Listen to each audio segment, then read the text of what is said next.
Hello, I'm Susan Elliott, the News and Special Reports Editor of Musical America. Today's one-to-one is the continuation of our interview with Mark Volpe, the CEO of the Boston Symphony Orchestra, who is retiring in 2 weeks after 23 years at the helm of the Boston Symphony. Last week, we talked about some of the challenges of reopening Tanglewood and his experiences with the 3 music directors that he's worked with. This week, we continued on the challenges, especially as regards to race relations among American orchestras. And we talked about orchestras as media companies. I also asked him to share some of his favorite memories of his tenure.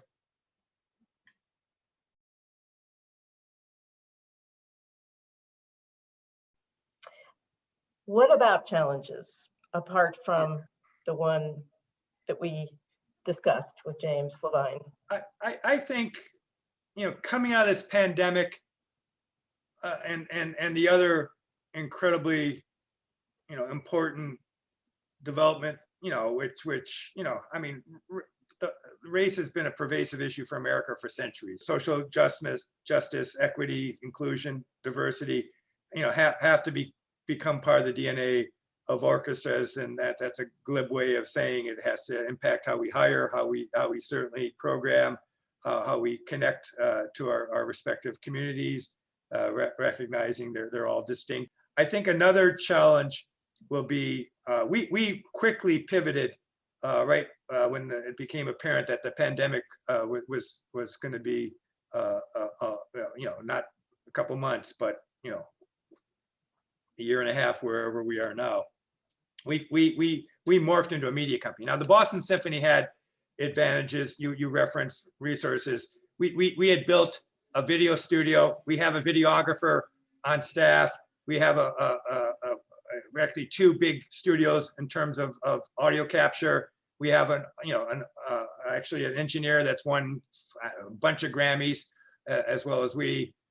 So we had it already in-house, and one of the great ironies, candidly, of this pandemic is we're reaching millions of people. I mean, right. even going to a paywall on Bright Cove, I mean, there are people buying the Boston Symphony on 88 countries, 6 continents, or maybe wow. 5 continents, and so once we're able to return to in-person concerts, which will begin for us obviously at Tanglewood, I think coming out of this pandemic has to be a commitment to go to a hybrid and have, whether it's every Saturday night available in Saturday, Tanglewood, we're going to have every Saturday night in real time, and then up on demand for 30 days.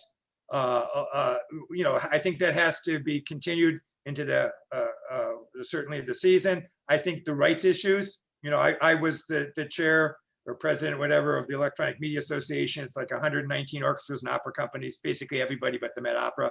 I now have abdicated, given I am serious about retiring. So Jeff Alexander from the Chicago Symphony has succeeded me, and he will do brilliantly, as you would hope. And so I think they're the rights issues, but it's not just the musicians. It's certainly a lot of what we do, especially on the pop side, is copyright protected. Sure. And then, of course, artists. So I think navigating through the myriad of rights issues is critical. But I see that as a challenge, but also an opportunity. So I think the media work that we were committing to, and we had already invested in media several $1 million in physical plant and hardware and software and personnel. I think now we have the advantage of having resources and donor base. I mean, what, again, another irony, Susan, last year we had our best fundraising year ever. We raised $61 million last year in a pandemic. Wow. And so which I think our content strategy of staying connected to donors, staying connected to our audience really resonated. I think there's going to be a real interesting future. It's going to be different. I don't think it resets back to the way it was, and I don't think anybody's thinking that. The business model was challenging, and it still is. I mean, there aren't, you know, how to say this delicately, but you know, when we made a CD and sold it, you know, the Boston Symphony would capture a dollar, dollar and a half, whatever it be. You know, a download might be 10 cents. A stream is like 0.000. Oh, I You know, know, it's awful. you know, there's no money there. You know, Yeah. so basically, you know, we stream, you know, to basically drive people to the concert experience. You look how successful sports has been to driving everyone, you know, the owners of the Yankees and Red Sox in the late 40s. Oh no, TV is going to destroy, Right. you know, baseball. You know, football people felt likewise, and nothing's been better for professional sports than how they've been able to conceive and exploit media. Yeah. And now new media, and we got to get there. Yeah, but they have advertising, you know, and you don't. So that's the big problem, is making money from streaming. Yeah. Well, they have advertising, you know, I don't want to suggest it's the equivalent, because nothing can quite match the eyeballs in sports, but we have sponsorship, you know, and you know, and our sponsorship for the Boston Symphony is in the millions. So and if you have enough eyeballs, I mean, you know, it's not altruistic of these corporations. It's basically co-branding. Right. And there's some altruism. I mean, there's some, you know, philanthropic dimension to it, but it's a lot of co-branding. And if you can make the case with numbers, I think we have a pretty interesting demographic of our audience. Now, obviously, we have to broaden that audience, as we said earlier, in terms of our work with EDI. But the core subscriber tends to be well-educated and somewhat affluent. Wow.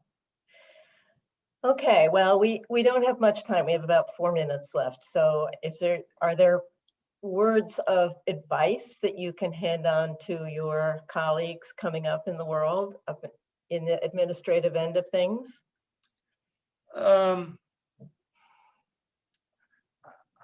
think, you know, when I sit in all these meetings, and I know it's been an incredibly stressful environment, and again, I realize how privileged I am, and how privileged we are institutionally, that other orchestras really were facing existential crises, and not to mention an opera company or two.